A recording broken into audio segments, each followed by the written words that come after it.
I'm Steve Lascalzo, and this is The Way. This is the way. This is the way. This is the way. This is the way. Thank you for joining me for a special edition of This is the Way podcast. It's our annual Star Wars Podcast Day episode. So what is Star Wars Podcast Day? I think you know May the 4th, right? That's Star Wars Day for an obvious reason, May the 4th. Podcasting, that's a term that was coined sometime in 2004, according to the internet.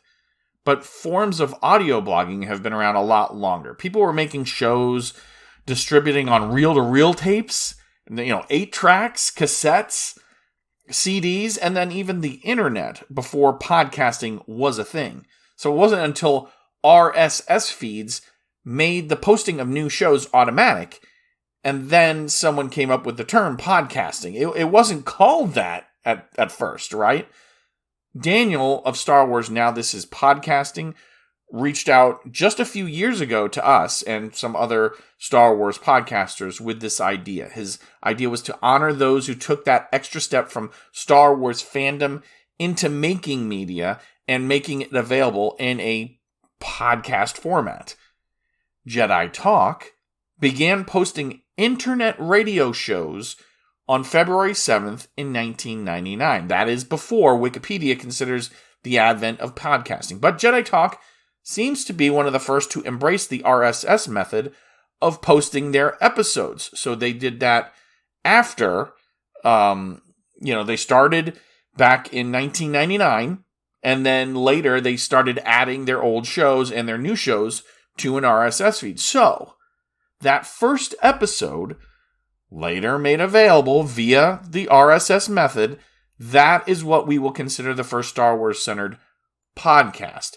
There may have been audio blogs, audio shows, things like that a long time in the past, but fans may have been distributing on reel-to-reels and cassettes and CDs, the internet before that. But the distribution was only available to people who heard by word of mouth or searched for that show specifically.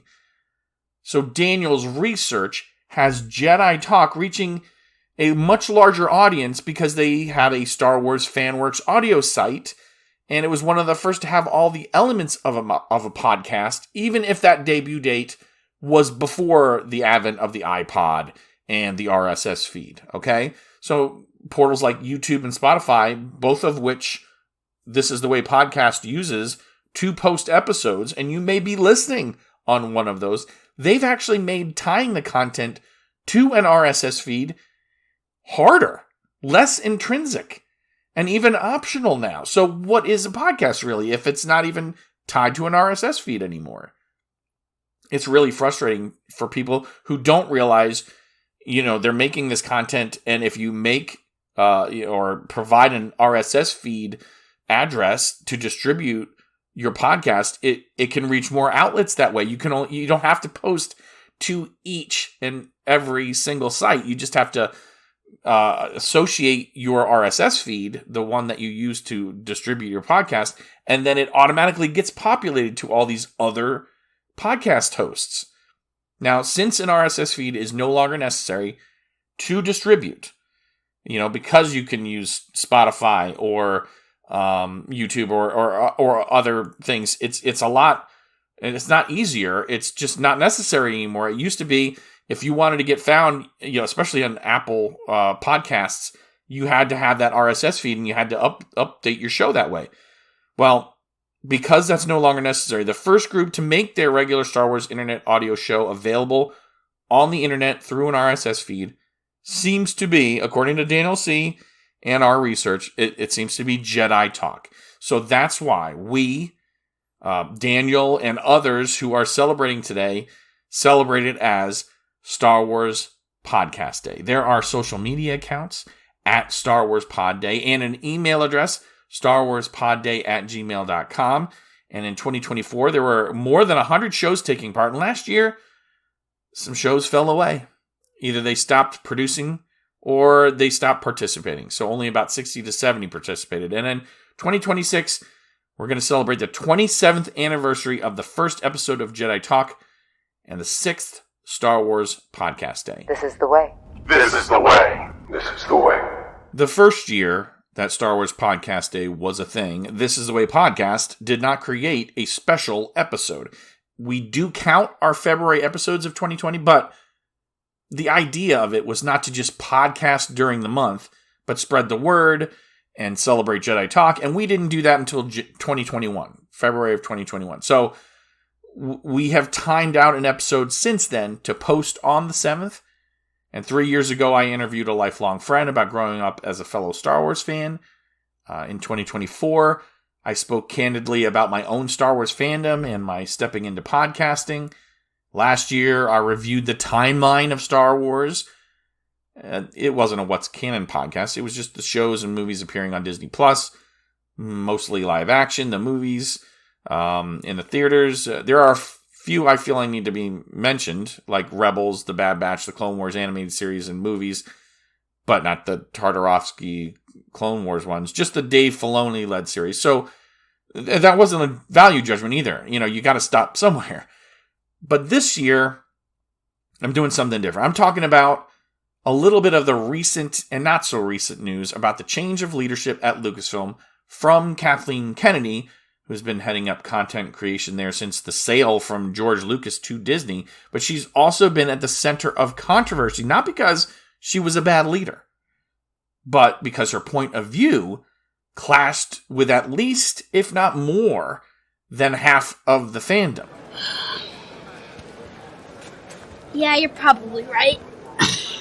Kennedy started out producing, and she co-founded Amblin Entertainment with Steven Spielberg and her eventual husband, Frank Marshall. Now, this is not the same Marshall family of Penny and Gary Marshall. This is Frank Marshall, the producer. And in 2012, George Lucas decided it was time to sell Star Wars, and Disney had the most money. So when they were looking for a leader, he picked Kathleen. She had a long relationship with Lucasfilm through production with Lucas's friend Spielberg.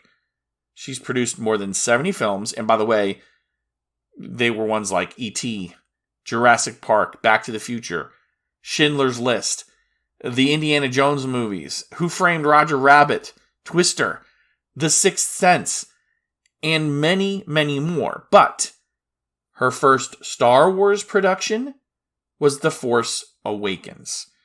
One more point. Some of her films have earned Academy Award nominations, 120 in total, and she has 25 Academy Awards for the movies she produced. Not personally, but for the movies that she helped produce. Producing is not the same as directing. It's not the same as acting. It's not, but it's still part of the movie making business. Her first credit listed on IMDb was as an assistant to writer John Milius on the set of 1941. That's a 1979 movie directed by Spielberg and written by Rob Zemeckis, Bob Gale, and John Milius, starring John Belushi, Dan Aykroyd, and Treat Williams. So if you remember, I remember that movie. I remember renting it on VHS, or my parents renting it on VHS. It wasn't a great movie, but it wasn't terrible either, I guess. She's actually appeared in films twice. Once in 1997's Jurassic Park: The Lost World, she was a San Diego pedestrian, and then once as a dancer and having an uncredited role as a missionary in 1984's Indiana Jones and the Temple of Doom. So, Kennedy was tapped to be the first president of Lucasfilm after the sale to Disney, but this is after the Clone Wars was already finished with production on the original 5 years of the series. That's before The Lost Missions, before the final season released later under Disney's leadership, the latter of which was produced so much later that it was able to debut on Disney Plus in the first few months of that streaming service's existence. Involved in the production of The Clone Wars was some artist that George Lucas took an interest in developing. Lucas supported him and basically took him under his wing, even allowing him to create the Padawan of Anakin Skywalker. We've said it many times, but the creator of Ahsoka is not George Lucas, but Dave Filoni. He still acts as a guardian of sorts for canon concerning that character. He's been called an heir to the canon of Star Wars and a protege of Lucas. Honestly, if you want to blame someone for the direction of Star Wars under Disney, even though he hasn't been at the top, he is more than partially to blame. I never actually watched Star Wars to get inspired to do anything in Star Wars. Never. You know it. It's not so much that, I think, is like, it's something George used to talk about, like just not being in universe. I knew very little about Lynwen Brennan before I started researching her. She's Welsh, from Wales. Born in 1967, worked for 10 years in visual effects at various companies. And then she joined Industrial Light and Magic in 1999. 10 years later, she became the president of ILM and oversaw expanding offices internationally. In 2015, after the acquisition by Disney, she was named Executive VP of Lucasfilm as General Manager for all divisions. Currently, she's the President and General Manager of Lucasfilm Business. She was the President and General Manager of Lucasfilm Business. Now, she's going to share a title with Filoni as co-president. No matter how you come into Star Wars, it should feel real and it should feel what you expect from Star Wars.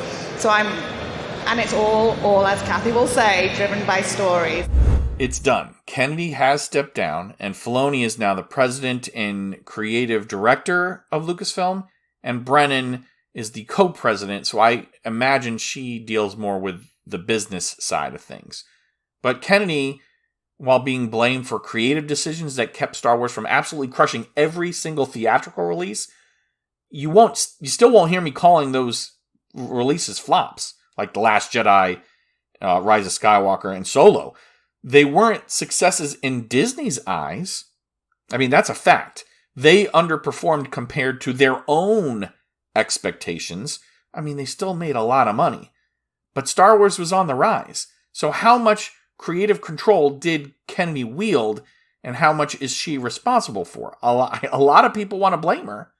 I mean, she had an out during the production of Episode 8. Carrie Fisher died. That was after principal photography, but they could have solved so many of the fandom's issues with Episode 8. But Kennedy had that final say, and they decided to use existing footage instead of reshooting to say goodbye to Leia instead of Luke in that movie, because they had plans for Carrie Fisher to be so important in Rise of Skywalker, and then having to reuse footage, and it wasn't the right decision narratively from the fans' point of view, mine, but they had it out. It was almost like the universe was telling them, listen, the way you're trying to do this is bad. And then later, Kennedy would oversee the release of Book of Boba Fett, Obi-Wan Kenobi, and The Acolyte, and Ahsoka. And again, she was the one that allowed the creative direction to stray from the original trilogy's path into woke waters. That is really the problem that Star Wars faces. I mean, it's pretty woke. Even South Park lampooned her for her support of The Message. Put a chick in it, make her gay. Maybe we should go a different route than we did with Indiana Jones. Indiana Jones, put a chick in it and make her name it gay. Sure, yeah. My opinion is shared by most Star Wars fans, but not all. The most vocal and the ones that tend to gravitate to an online, all the forums and all these YouTubers who make content, is they want to rubber stamp everything that Disney does. And that's just not reasonable. That does make you a fan. You're still a fan. But those fans love to tell fans like me that I'm not a fan, I'm not a true fan, and I don't get Star Wars because I'm not all-inclusive. But listen, The Acolyte is all bad. It is a terrible show. Not one part of it is good, and it should be rightfully struck from canon. I know it won't be, just like Last Jedi and The Rise of Skywalker, but fans like me were so excited after The Force Awakens, and then the air got just sucked out of the room, especially in that theater for The Last Jedi. It was like a shock had came over the entire theater. There was nobody in there that walked out saying this was great. I was there at the time. It's a lived experience for me. I'm sure others felt differently, but I really believe that those fans are in the minority. They're just more vocal. I liked parts of Obi-Wan Kenobi, but I hated others. The coat scene at the Imperial base where Obi-Wan is trying to smuggle out Leia is just awful. Everything concerning Reva is awful. Everything concerning her character, including the actor. She was terrible. But also all of her activism off the screen that garnered misguided support from actors like Ewan McGregor. I mean, this character just made accepting established canon harder. It was unnecessary. Her inclusion was activism on the part of Disney, not in service of the story. And you can disagree, but you're wrong. You're just wrong. The involvement of the character in the Lars homestead, atrocious. Even worse was, she was allowed to challenge both the Grand Inquisitor and Darth Vader and repeatedly survived lightsaber wounds and the insubordination. But, Disney is awful for that anyway. I liked parts of Book of Boba Fett. The first 4 episodes seemed to me to set up a really tragic and wonderful story that could have reframed the Tusken Raiders. It could have made us think completely differently, but ultimately it just seemed like that idea was shelved in favor of a woefully out of place mod gang. And as much as I prefer the stories of Din Djarin and Grogu, those episodes felt like more like an interlude than they were telling Boba Fett's story in Boba Fett's show. And then Ahsoka, most of the story told in season 1 was okay. But the rewriting of the rules for Sabrine Wren, it basically retconned her. And again, allowing her to survive a stabbing could have been fixed by, not allowing her to be stabbed. Then there were success stories that didn't go without problems. I mean, there are parts of Andor I didn't like, but the parts I do like are so absolutely fantastic that those small things I don't are insignificant in comparison. And if those issues challenge the existing canon somehow, they're so well done that it doesn't matter as much. The key thing there is be good first. If it's good, people are willing to give things a break. If it's bad, at least, if not more than half of the fandom are going to spot that message and your agenda. And that's not speculation or theory. It is their agenda.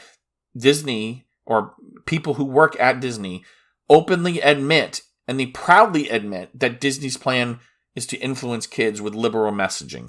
The showrunners were super welcoming. Meredith Roberts and our leadership over there has been so welcoming to my not at all secret gay agenda. And so I feel like all that momentum that I felt, that sense of I don't have to be afraid to let's have these two characters kiss. Let's in the background. I was just wherever I could, just basically adding queerness to if you see anything queer in the show. They're stupid. Instead of making a good story and changing people's minds through telling good stories, they just want inclusion and diversity, and it's ruining the world. And you can complain, and you can make claims that the minority of opinions are the right ones if you wish, but you're wrong. You think I'm crazy? Yes, I am. Talking like this is one of the reasons why our viewership at This Is The Way podcast has dropped significantly. But I'm tired of pretending, and I never wanted to be one of those people who just rubber stamps everything and says it's all great when I know it's not. It is not. The new Star Wars doesn't have to be like the old Star Wars, but it is a different tone, and it is not just a different tone, it's a different message now. And the left thinks that it's the rebels, but they're the Empire. You think? It is so obvious to anyone who is not infected with that woke mind virus, so to speak. It's just obvious. It's plain as day. They don't want freedom of speech for people that don't think like them. This is not what this podcast is about. let's get to the recent news. So we've heard for quite some time Kennedy was stepping down. At first it was a rumor, and then she announced her intentions, and then recently she actually made the move in January. So as of now, Lucasfilm Limited lists Filoni as president and chief creative officer, and then Brennan as co-president. So only Filoni is listed just as president. Brennan is co-president, and that does signal a difference to me. Filoni being in charge of creative director, or being creative director, is not entirely a win because he's been creative director for a couple of years now. But you say, well, didn't you want Kennedy to leave? I don't care who's in charge. I want the direction of the company to change. So my opinion is, we're not going to get that, at least not entirely. Now, Filoni has been involved, and even if his opinions were overridden by Kennedy in some places, he is not going to inject himself completely into the day-to-day operation. He's going to be too busy. Now, it is true, some of the lore-breaking changes suggested by creatives might get shut down by Filoni moving forward that might have been allowed under Kennedy, but I'm looking for a drastic change. And I like Dave Filoni, and I like Jon Favreau, but Filoni's the one who created the Sabine Wren mess. Now, I don't know Brennan, but what I know for sure about all of them is if they're not part of the Disney and Lucasfilm administrative messaging, they haven't been shut out, like, say, a Gina Carano. So their voices are going to sound a lot similar to Kathleen Kennedy's. I think what we're going to find out is the Death Star is quite operational.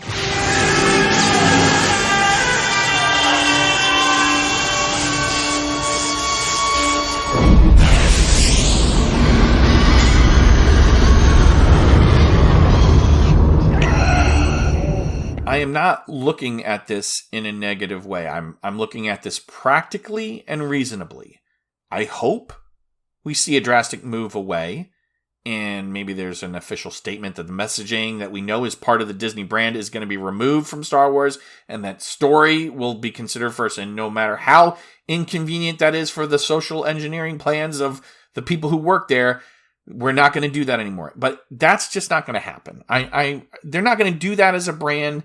And I'm not suggesting Kennedy stepping down was a move only designed to take the blame off the brand leadership. But effectively, I think that's what's being done. Now, I don't agree with George Lucas's politics, but I do love Star Wars. Once upon a time in a galaxy far, far away, good and evil were clearly defined, and it reflected values of the best parts of the country. Those were what were shown on screen. Hope was real, not ironic, hyperbolic, and a hypocritical catchphrase of the left. The liberals, Democrats, they've shown their true motivations time and time again, and they are the worst of society. They don't even believe the words they use because they don't live them. Now, don't get me wrong. I am not saying that if you're a conservative or a Republican that you're a saint. I'm saying the leadership of Star Wars through Lucasfilm and Disney hasn't changed hands. It's still far left of center and concerned much more with lies that are designed to pollute the hearts and minds of the viewers and reach change through deception and confusion. So, what's the state of Star Wars? Well, the state of Star Wars is the same as the headquarters in California. That state's leadership has many friends in San Francisco, and it's corrupt. Are you threatening me, Master Jedi? The Senate will decide your fate. I am the Senate. Not yet. I will never win an election in California, but I don't plan on ever moving to California or seeking federal office. So I understand that I am in the minority in the Star Wars podcasting realm. A lot of the people who are creating content are rubber stamping everything that goes through. There are occasionally some people who podcast about it, and they voice small concerns. And I'm not talking about the fandom. I'm in the majority in the fandom. All of the people that I know, and believe me, I talk to a lot of people about Star Wars. most of the people that I know agree with me, but most of those people are so fed up with the direction of Star Wars that they don't really care anymore. So there's this large segment of the content creator landscape for Star Wars that considers it a requirement in order to be part of that group. You know, they call it the non-toxic fan alliance or something. So anything that the company does, you have to, without question, say it's great. And that makes you a fan. And if you don't do that, they don't consider you a fan. Don't ask questions. Just consume product and then get excited for next product. I still love Star Wars. But that's because I love some of the older stuff most of all. It is wearing on me, though. I'm not going to lie. I've got more to dislike now than I ever have before. But Andor gave me a much needed boost. I really enjoyed that show. And I'm hoping that I can just enjoy the Mandalorian and Grogu movie without getting distracted by Disney and Lucasfilm social messaging. After that will be Star Wars Starfighter. That could open up new avenues of fandom for me. Again, it's starting to get tough to motivate myself to keep going, but I'm still a fan. You know, if you know me personally, you know I'm an advocate for Star Wars. I have found ways to merge my love of Star Wars with biblical truths.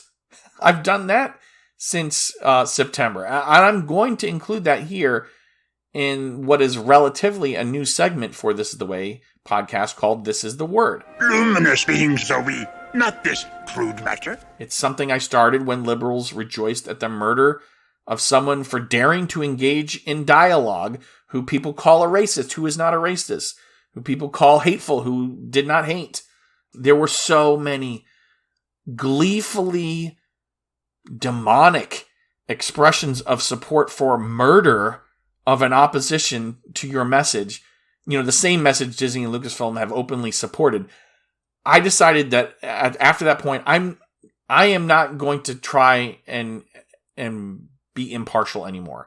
I'm going to expose any of the listeners and viewers I have left to the themes which bind us together instead of allowing Disney to be the arbiter of moral guidance. So today in This Is the Word, I'm going to discuss Matthew 4 verses 8 through 10. What is it they've sent us? Hope. It's a passage during the temptation of Jesus by Satan. Verse 8. Again, the devil took him to a very high mountain and showed him all the kingdoms of the world and their glory.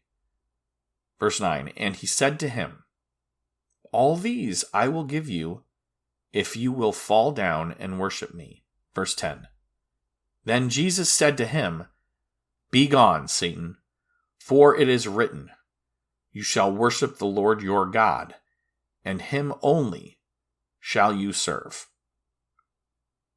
Palpatine made promises to Anakin that could, well, not only could he not keep those, but he had no intention of keeping those promises at all. He wasn't going to share leadership of the galaxy. I don't even think he wanted to save Padme. It was Palpatine's word alone, and Vader was lord of whatever the Emperor willed, and nothing more from start to finish. Anakin trusted in Palpatine that he would save Padme, and I don't think, again, Darth Sidious had no room for a married man, and he surely was not going to let the offspring of Anakin Skywalker be influenced by a rebel and then supplant him during his quest for eternal life. If anything, the only reason he wanted Luke was so that he could be his new apprentice. Palpatine couldn't create life. He had to manipulate midichlorians. His mastery of the Force was concerned only with power and the dark side. He made promises and told lies, and we see him do that on screen. He kept secrets, hid his true nature and his motives, and Anakin succumbed to those lies. But unlike Adam and Eve in the Bible, Jesus was not fooled. He used biblical verses like Deuteronomy 6:13 and Deuteronomy 6:16 and Deuteronomy 8:3 to combat the lies that Satan was telling him, because he is the author of truth. And it is becoming increasingly important for us to have to do the same against the evils in this world. He speaks the truth. thank you for listening to This Is the Way podcast. I know for some people, it's hard to listen to someone talk about what they don't like. And maybe that's why our viewership and listenership has dropped so dramatically, because there's a lot more that I don't like now. And I don't like the direction Disney's going. And there is a point in the future probably that they're just going to do so much that there's nothing new that I like. And I'll only have the older stuff that I like, because that just seems to be the way Disney's going. They're not hiring conservatives. I think, and I'm not 100% sure, but I don't think there are any real Christians on their staff. Because if there were, they would be fired for, HR would fire them because they're not a good fit for the workplace, or they think they are, and it's very obvious from their works that they aren't. And you can disagree with me on that if you want. And I know some other people think that they are that work at Lucasfilm, but I just don't believe they are, because I don't think they would be allowing the things to happen or still working there if the things that are happening were allowed to take place. They just wouldn't feel comfortable with that. Now, you can still send in your thoughts to me about this episode or anything Star Wars in general to thisisthewaypodcast@gmail.com. We have social media handles on places like Facebook, Instagram, X, Twitch, @thisisthewaypod, and you can get our content through Spotify or Apple Podcasts or YouTube, and I post occasionally on Discord as well. But I know that our viewership is not going to grow unless I can talk positively about Star Wars, so that really is not on me. Now it's on Dave Filoni and Lin-Manuel Brennan as heads of Lucasfilm. And remember, that's all under Disney. So Disney's got the reins, and I've enjoyed less than I have not liked, or I have liked less than I have enjoyed since Disney has come in. The Force Awakens, that was probably a high point. New content coming, so much promise. And then since then, we've only had a few things. The Mandalorian, I've loved that show, and Andor. Those are really high points for me. And I do still like some of the other stuff, but those have been real high points for me. And I just don't know if Disney is going to change their ways. I think the reason why Filoni and Brennan got their job is because they're going to continue the status quo. So that's all for Star Wars Podcast Day 2026. Now, if you love Star Wars, there are several others doing as we're doing here with special episodes.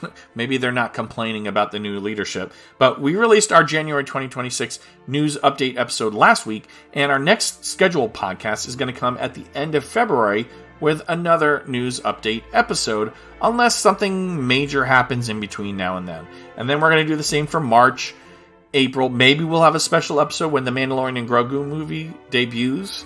That would be before May's news update podcast episode. And then after that, more news updates until Ahsoka's second season, which is set for a 2026 debut.